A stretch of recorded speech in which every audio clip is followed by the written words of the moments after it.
Wedge's gamble picks up right after the events of Rogue Squadron. The New Republic, now in possession of Borlaeus, is beginning to amass its strength for the coming invasion of Coruscant. Rogue Squadron has been brought back to full strength. Ever Dericote is overseeing production of the Krytos virus by testing the new concoction on alien groups that have been vital to the success of the New Republic. And Curtin Lore is still busy trying to discover the location of Rogue Squadrons so they can be eliminated. In preparation for the coming invasion, Admiral Akbar approaches Wedge Antilles with an unconventional plan. Rogue Squadron will be inserted into different areas of Coruscant as a glorified commando squad. Their mission will be to scout possible areas of weakness in the planet's defenses and prepare a way to bring down the planet's dual planetary shields. To assist in those efforts, Rogue Squadron will go to a prison on Kessel and break out several members of the Black Sun criminal organization and relocate them to Coruscant to cause problems for the Imperial authorities. When the rogues are ready to bring down the shields, the Republic fleet will move in, take out the Golan defense platforms, and take the planet. Rogue Squadron travels to Kessel and forces the prison administrator Maruth Dul to release a number of the Black Sun criminals. Among those released is Flurry Vuro, a former Imperial Moff who was framed by Prince Shizor and sent to the prison colony. His release is intended to serve as a check on a particularly dangerous prisoner, Zeka Thine, who has a sordid past and rivalry with Corran Horn.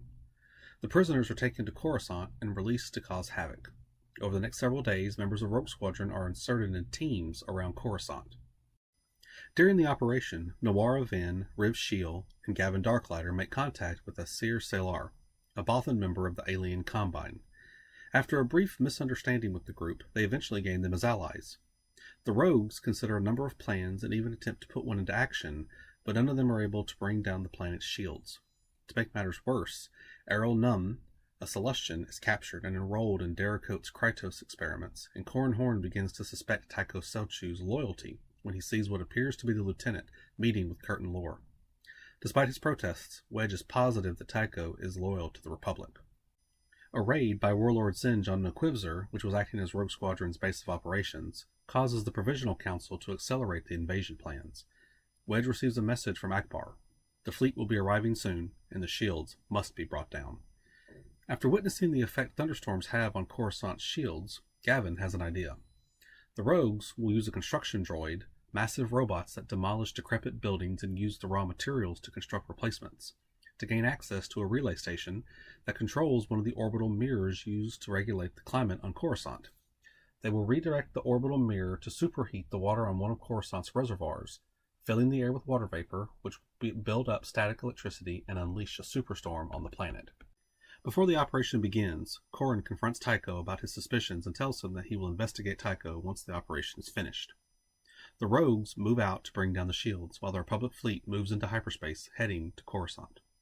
The entire operation depends on the decision-making of a single person, recent defector Ula Ilor and her interdictor cruiser, a ship that can project a gravity well and drag ships out of hyperspace or prevent them from jumping into hyperspace.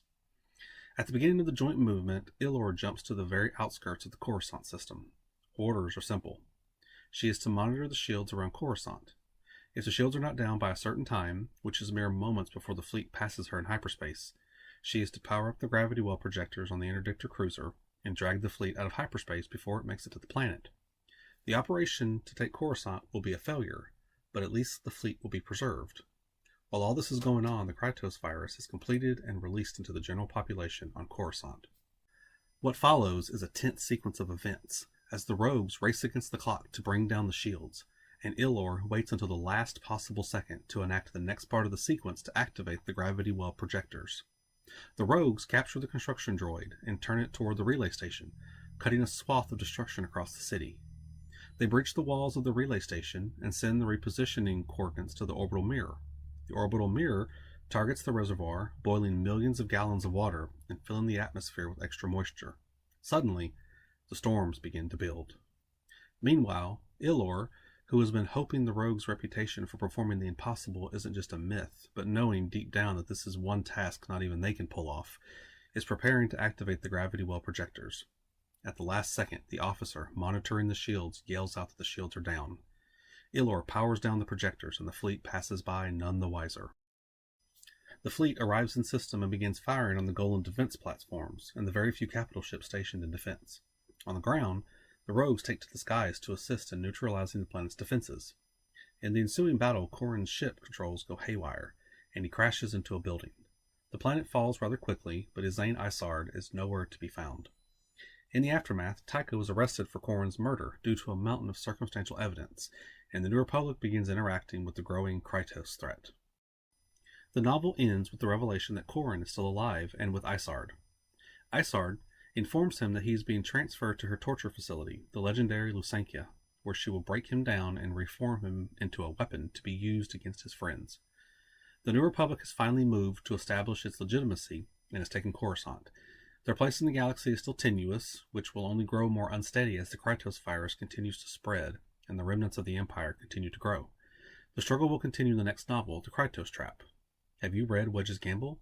Let me know what you think in the comments below. Thank you for watching.